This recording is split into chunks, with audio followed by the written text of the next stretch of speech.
durante esses 50 dias de Páscoa, nós bradamos juntos um forte aleluia. E nos aprofundamos no mistério da revelação de Jesus Cristo pela nossa salvação. Mas, meus irmãos, eu espero que vocês não fiquem chocados com isso, mas a nossa salvação está incompleta sem a dádiva do Espírito Santo. E é sobre isso que a nossa leitura de hoje fala.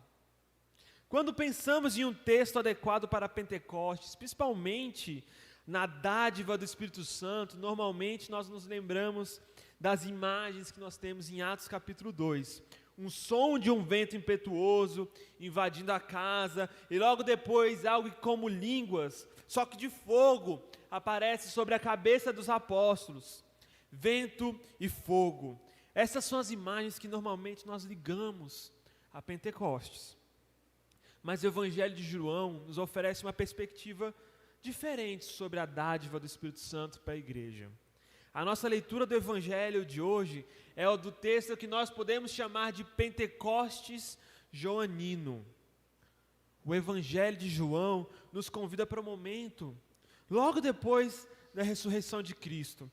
Como nós podemos observar no versículo 19, ainda no mesmo dia, de tarde, Maria da Madalena foi comissionada por Jesus para anunciar aos discípulos que ele, Jesus, havia ressuscitado.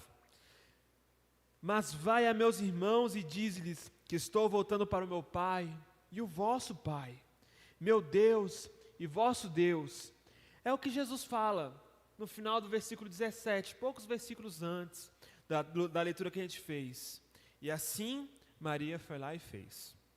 Ela lhes anunciou para os discípulos de Jesus que Jesus estava vivo. Ela anunciou que a morte não foi capaz de deter o seu Senhor. Ela lhes anunciou que por mais que os judeus e as autoridades romanas tenham dado seu golpe fatal no corpo de Jesus, um golpe cheio de ódio, insulto e morte naquela cruz, naquele domingo, Jesus estava de pé. Ele ressuscitou. Eles já não deveriam mais eles não tinham mais motivo para ter medo. Como nos diz o autor de Hebreus, Jesus também nos participou das mesmas coisas que nós, para que pela morte ele destruísse aquele que tem o poder sobre a morte, isto é, o diabo. Hebreus capítulo 2, versículo 14. Jesus venceu. Não existe mais motivo para temer as autoridades, os judeus, nem mesmo o diabo. Não há mais motivos para temer, mas mesmo assim, os discípulos estavam com medo. Os discípulos estavam reunidos, como nós podemos ver no versículo 19 e 20, com portas trancadas por medo dos judeus. Eles estavam escondidos, e nem mesmo a boa notícia, a boa nova da ressurreição de Jesus que Maria Madalena estava trazendo para eles parecia ser o suficiente para afastar o medo dos discípulos. A boa nova da Páscoa, por si só, não é capaz de afastar esse medo deles. E é nessa situação de medo, da retaliação, que Jesus chega naquele lugar onde eles estavam e se coloca no meio deles. Como Jesus chegou ali, a gente simplesmente não sabe. As portas estavam todas trancadas. Eles estavam escondidos com medo. Alguém que está fugindo das autoridades, com certeza, tomaria todas as precauções possíveis para não ser encontrado. Mas mesmo assim, aqueles que não queriam ser encontrados foram encontrados por Jesus. Jesus os encontrou. Eles estavam escondidos, mas eles foram encontrados. Nenhuma porta trancada pode se tornar um empecilho, meus irmãos, para que o Jesus ressurreto se coloque no meio dos discípulos. Eis que Jesus simplesmente aparece no meio daquela casa que estava toda fechada, se coloca no meio deles e lhes diz: que a paz seja convosco. Os discípulos, eles não estavam em paz. Eles estavam com medo. Tudo o que eles mais queriam naquele momento era ter paz. Paz seja convosco. Essa saudação de Jesus, meus irmãos, ela vai muito além dos bons modos, da etiqueta. Jesus é aquele que pouco tempo atrás havia dito para os discípulos, no capítulo 14, no versículo 27, o seguinte: deixo-vos a minha paz eu vos dou, não a dou como o mundo a dá. Meus irmãos, Jesus estava ali no meio deles para mostrar que essas palavras de Jesus não foram vazias. Jesus estava agora no meio deles para que essa paz finalmente pudesse ser entregue para seus discípulos, para que o coração deles não continuasse mais perturbado, com medo. Não se turbe o vosso coração. Isso tem um cumprimento aqui. Essa paz significa, meus irmãos, muito mais do que uma simples e convencional cumprimento como um bom dia, boa tarde, boa noite. Ou até mesmo, essa paz a qual Jesus está falando vai muito além de um simples estado de mente calmo, de calmaria. Neste contexto, essa paz da qual Jesus está falando diz respeito sobre perdão das falhas dos discípulos, sobre a restauração do relacionamento quebrado no momento em que eles desertaram e abandonaram o seu Senhor, e da liberdade do medo do qual eles tanto estavam sentindo, e da hostilidade dos outros. Agora eles estavam livres. Meus irmãos, após declarar essa paz, os discípulos se alegraram a verem o seu Senhor. Eis que o medo e a tristeza se transformaram em paz e alegria com a presença de Jesus ali no meio deles. E então, versículo 21 nos diz: ele lhes disse de novo: a paz esteja convosco. Assim como o Pai me enviou, eu também vos envio. Novamente, pela segunda vez, Jesus declara que aquela tão necessária paz da qual eles precisam recai sobre os discípulos. E então Jesus envia os discípulos. Ele já havia orado ao Pai sobre isso antes. Assim como tu me enviaste ao mundo, eu também os envio ao mundo. Essa foi a oração de Jesus para o Pai no capítulo 17. Mas agora, nesse momento, eles de fato estavam sendo enviados. E então, como diz o capítulo 12, então Jesus falou em alta voz: quem crê em mim, não crê apenas em mim, mas naquele que me enviou. E quem me vê, não vê aquele que me enviou. Eu vim como a luz do mundo, para que todo aquele que crê em mim não permaneça nas trevas. Se alguém ouvir as minhas palavras e não obedecer a elas, eu não o julgo, pois não vim para julgar o mundo, mas para salvá-lo. Quem me rejeita, não aceita as minhas palavras, já tem o seu juízo. A palavra que tenho pregado, a essa o julgará no último dia, pois não falei por mim mesmo, mas o Pai que me enviou ordenou-me o que dizer e o que falar. E sei que o seu mandamento é vida eterna. Assim o que eu falo é exatamente aquilo que o Pai me ordenou. João capítulo 12, versículos 44 a 50. E agora, assim como Jesus foi enviado pelo Pai, e como esse texto diz respeito a Jesus como enviado pelo Pai, agora esse texto e essa verdade diz respeito também sobre os discípulos, porque assim como Jesus foi enviado pelo Pai, Jesus envia seus discípulos para continuarem a missão dele aqui no mundo. E a nossa leitura do Evangelho de João, meus irmãos, depois de falar sobre a missão a qual os discípulos estavam tomando, de darem continuidade àquilo que Jesus estava fazendo, de serem luz para o mundo, assim como Jesus é luz para o mundo. A nossa leitura continua. E havendo dito isso, soprou sobre eles e disse-lhes: recebei o Espírito Santo. Meus irmãos, para que os discípulos pudessem cumprir a missão de ser uma extensão da presença de Jesus no mundo, uma continuidade da presença de Jesus aqui onde nós estamos, eles receberam o prometido Espírito Santo. Os leitores mais atentos da Bíblia vão poder perceber que nesse ato de soprar, Jesus estava fazendo sobre os discípulos o mesmo que Deus fez no momento da criação do mundo, lá em Gênesis. Na criação, quando Deus vai dar vida ao homem, Ele sopra sobre o homem. Aqui, em João, Jesus não está inaugurando a criação como Deus no passado. Jesus está inaugurando a nova criação. Ele está soprando o Espírito sobre as pessoas. A nova criação de Deus, a tão prometida criação que viria no final dos tempos, já se faz presente aqui e agora, com o sopro de Jesus que traz vida para aquele que está morto.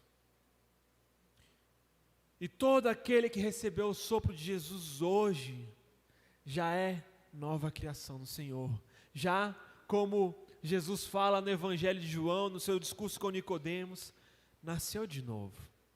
Todo aquele que recebeu a água e o sopro do Espírito. Aqui Jesus está inaugurando um novo homem está surgindo por meio do sopro de Jesus. O sopro de Jesus é aquele que nos entrega o Espírito.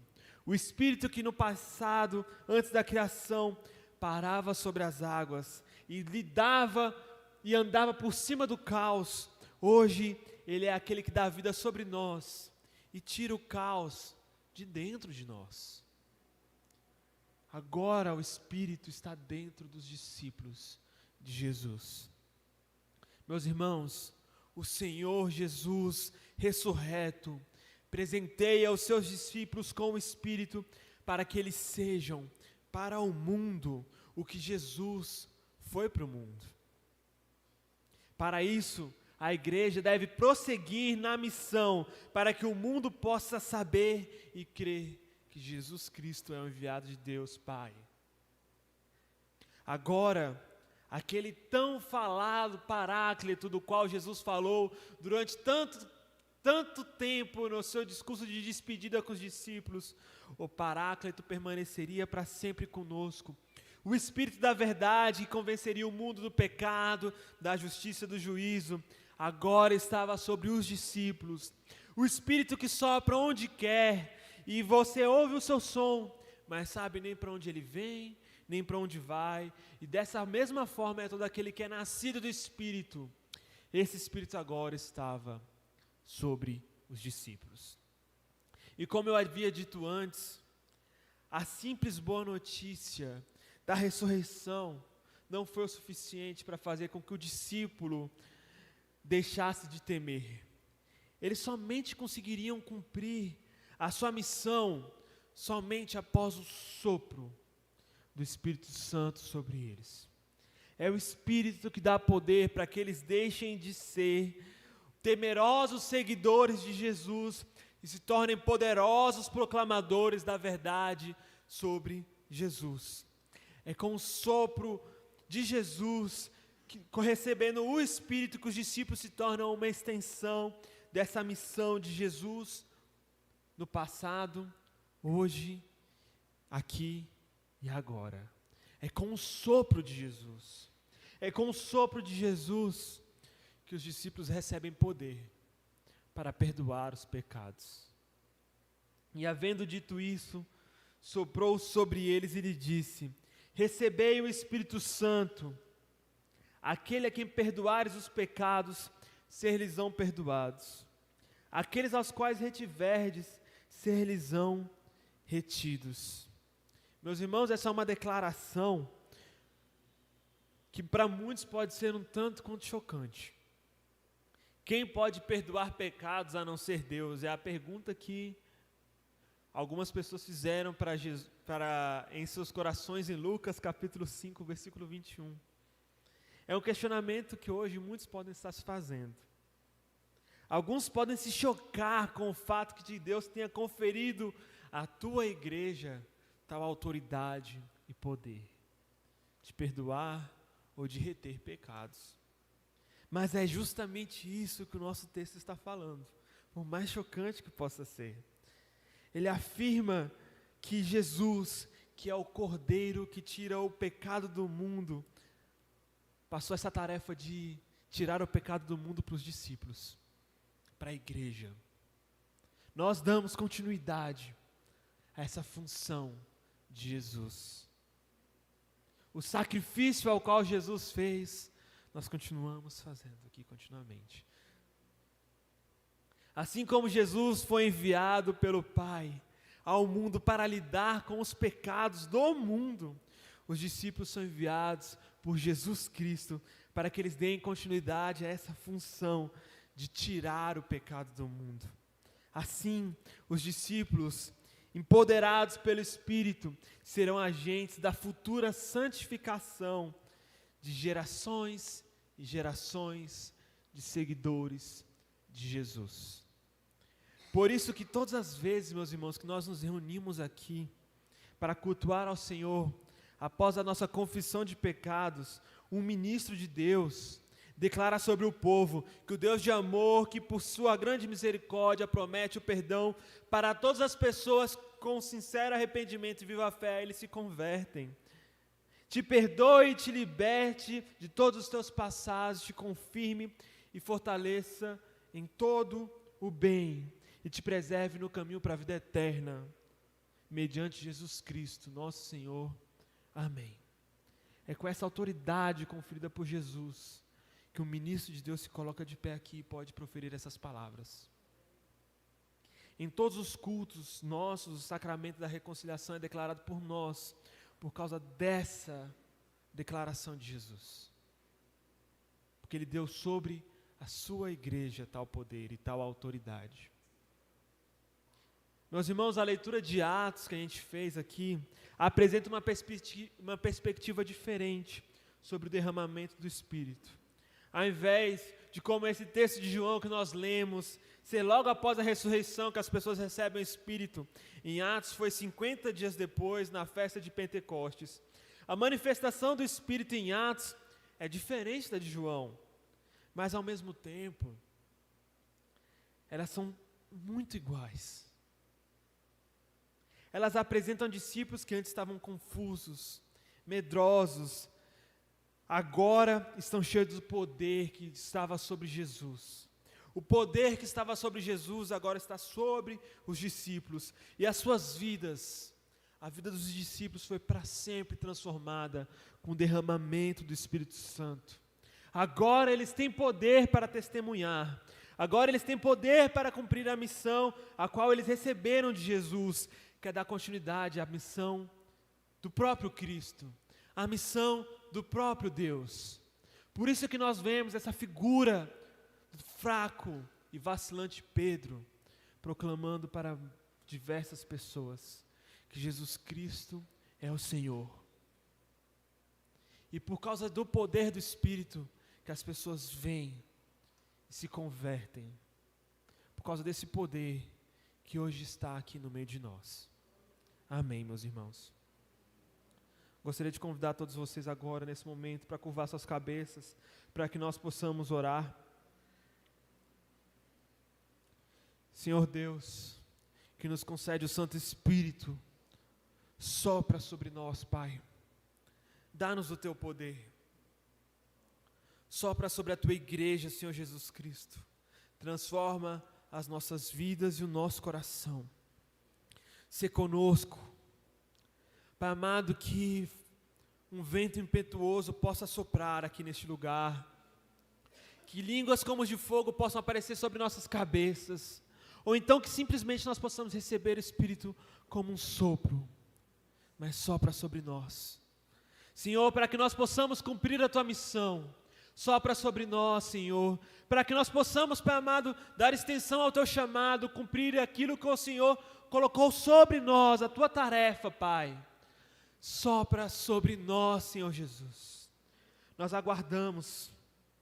Ó Santo Espírito, que é enviado pelo Pai, inflama em nós um fogo santo, fortaleça a nós que somos os Seus filhos com o dom da fé.